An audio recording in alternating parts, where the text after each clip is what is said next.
kind of going a little bit towards a different direction. There's big attention in the fruitarian community Fruitarian? in the 80-10-10, and what they advocate is a raw fruit and vegetable diet.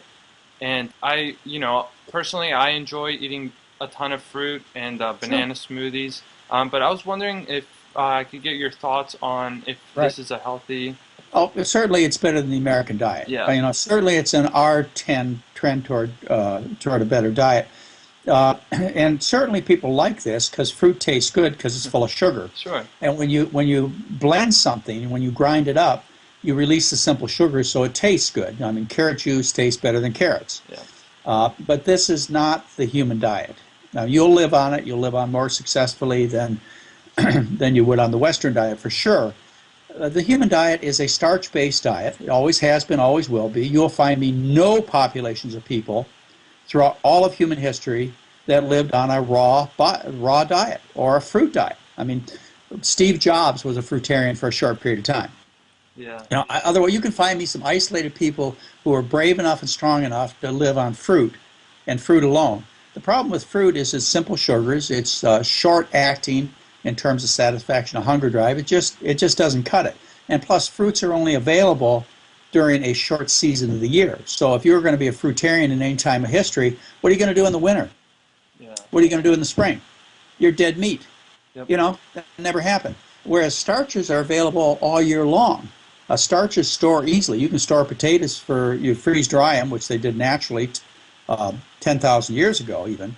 You can store freeze-dried dried potatoes for 10 years. You can take your rice and your corn and your beans and you can put them in a cool, dry place. It'll last for years. So winter comes, you've got food.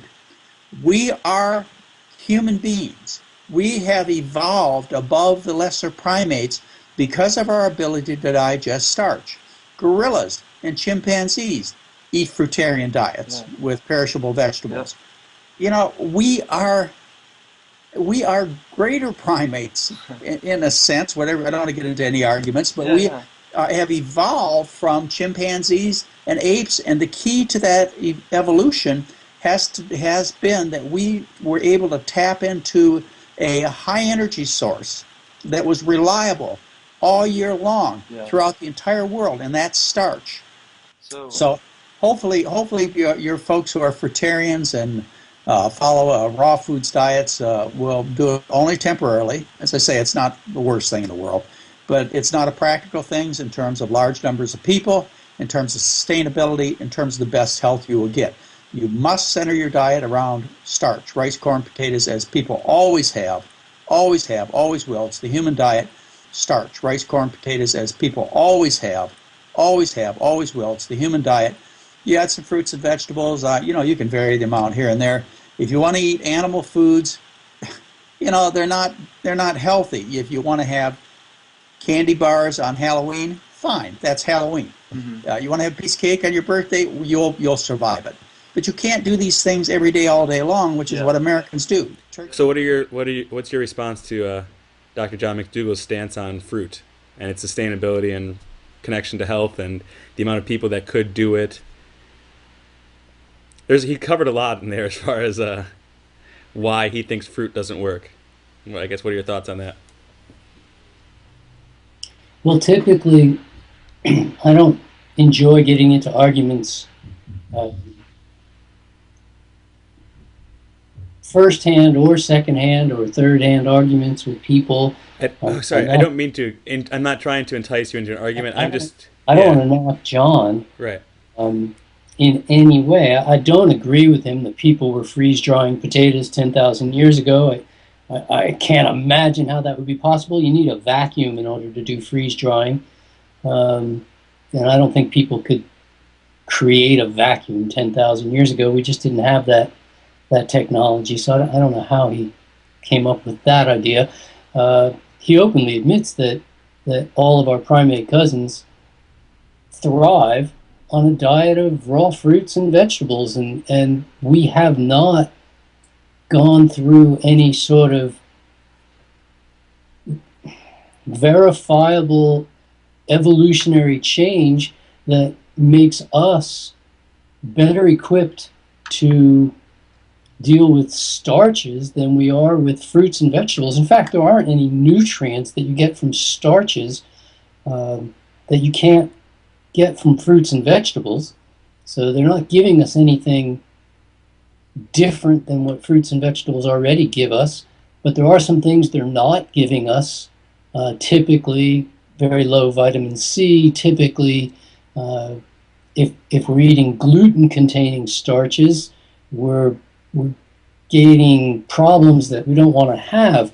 The idea of fruit only being available for a short part of the year, but starches being available year-round, is just plain silly. We can store fruit and get it year-round. We can make it travel just like we make starches travel, but I mean, there's mangoes in my local grocery store every day of the year. There's oranges every day of the year. There's bananas every day of the year. There's lettuce and celery and cucumbers and tomatoes every day of the year. We have the technology to store fruits and vegetables, but we also have the ability to grow them and move them around the planet really efficiently these days. I've grown starchy foods. They're not, harvest time isn't all year round. And personally, if I grow sweet potatoes and harvest them in October, I don't really want to be eating those same sweet potatoes 9 or 10 months later when they're that old. I'd much rather have fresh fruit. Part of the beauty of eating what Dr. McDougall called perishable vegetables is that you know that they're fresh. They're fresh enough to eat. They haven't gone bad. You buy a box of cereal, you have no idea when that grain was harvested, how many years ago, but it does matter. Fresh is an issue, and everyone knows that fresh food is better for us than food that isn't fresh. So personally, I'm seeing better results on 80-10-10 than I ever did on a starch-based diet. And so I'm going with fruits and vegetables. What is your response to fruit being such a short-acting thing? I hear that a lot from the starch-based community, that fruit it's just simple sugars, whereas starch, we've got the complex. So can you explain this thing for the... I've already answered that in grain damage. I've answered it in the 80-10-10 diet. I've answered it in nutrition and athletic performance. It's a question that comes up now and then, but we have glycogen in our muscles, and that's what we use for fueling activity.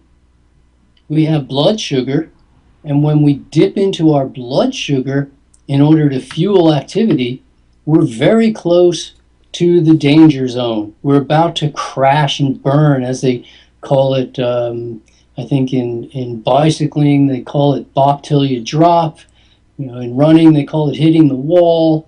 You don't really ever want to draw off of blood sugar for fuel, and so although when you eat fruit, the fruit's sugars get into your bloodstream relatively quickly, that's a good thing.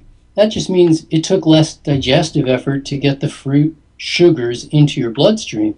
But the sugars that you use for fuel are coming out of your muscles. They're already stored as glycogen from what you ate 2, 3, 4 meals ago. And so whether the food you eat yields up its sugar in half an hour or in 8 hours doesn't matter in any way, shape, or form in terms of how satiating the food is for length of time. But it does matter in terms of satiation by the fact that when you eat fruit, your blood sugar levels rise, and this gives you a sense of satiation that is relatively rapid compared to that which comes from grains, which is why we see people eating grains in quantities that often we wonder, wow, how come you're eating so much grain? Where was the trigger to let you know that you'd had enough? And that's why we see a lot of people struggle with weight gain issues when they're eating a lot of grains. With 80-10-10 and this whole raw vegan thing, you can't find a population of people on Earth that have done this through history. So if it hasn't been done through history, what makes you think it's going to work now? What's your response to that history argument that you may have heard before? Well, I think that for the first couple of million years that humans wandered the planet, basically all they ate was raw fruits and vegetables, and then a little bit of this and that, whatever they happened to come across now and then if they got really lucky. But they weren't downing creatures. They didn't have the technology. They didn't have the hunting skills. It was way too dangerous. The anthropologists all agree that we were gathering, that we were mostly fruit eaters. The dental records show that we were mostly fruit eaters. I don't know how anybody could imagine that we got here now, several million years later, if there wasn't an early history of man thriving on fruits and vegetables, because that's all there was. They weren't farmers. They just picked food. They weren't cooking. They just picked food and ate it. What do you think? I mean, that's what they ate, was fruits and vegetables. That's what there was. That was what's available. And no, societies, this is true, societies where the poor work for the rich and the food is kept under lock and key. Well, it's easy to put starches under lock and key, much easier than it is fruits and vegetables. But that's a relatively recent development, a separate issue. As far as our history of eating fruits and vegetables, that's all we ate. That's all there was. It's real straightforward.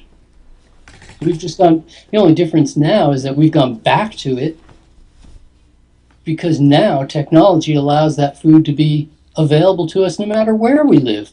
You don't have to live within 1,000 miles of the equator in order to have a year-round supply of fruits and vegetables. So here I am living 2,500 miles north of the equator, and I can still get fruits and vegetables daily. No problem. Fresh food.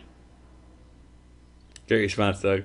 So the history really does back it up when you look at it beyond the quote-unquote civilized society level. Yeah, if you go back more than 10 or 20,000 years, go back 100,000 years, go back 500,000 years, what do you think people were eating? It's a very simple equation, I think.